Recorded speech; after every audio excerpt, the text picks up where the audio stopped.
CoastLife, this is going to be our last show for a little while before the Thanksgiving holiday, so we're glad that we're spending a little bit of extra time together here.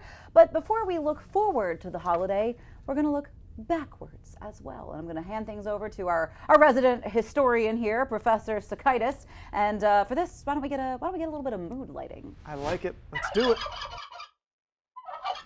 Gather round, all you boys and girls, you viewers at home. I've got a few turkey tales to tell, and it all begins with the history of the presidential pardon. According to the White House Historical Association, unofficially, the first story of its kind dates all the way back to 1863. Old Honest Abe Lincoln's son Tad apparently made a plea to save a turkey, and Papa President said, okay. Key fact, though, this happened a little closer to Christmas than Thanksgiving, so not quite the Thanksgiving pardon. JFK let a turkey slide by the gallows, but it wasn't official. Under Reagan, it became common practice for presidents to send turkeys that are presented to presidents off to a turkey farm. Somebody decided we've been here long enough.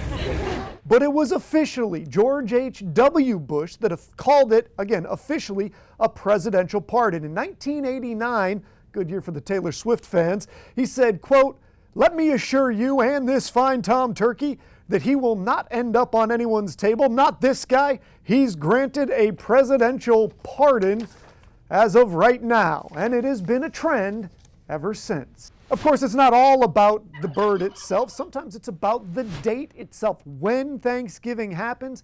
And this takes us back to the early part of the 19th century and President FDR, Franklin Delano Roosevelt. Now, this is what you need to know. For a brief moment, he decided to try and, I guess, quietly move the date of Thanksgiving. Now, right now, we know it's always on the final Thursday of the month of November, but he wanted to move it up to the third Thursday of the month. Now, why would he do that? Commerce is the reason, always the mighty dollar. He was trying to help out businesses across the country. Retailers were worried that there just wasn't enough time between Thanksgiving and Christmas for holiday shopping. But guess what? It was a bit of a disaster for a hot minute. Lots of people were confused. Some states adopted it right away. Other states stuck with the old date. Some even double-dipped. Some people went, I'll have Thanksgiving the third and fourth week. I personally like that idea, by the way, not too upset about that one. But it did also disrupt football schedules, and we can't have that.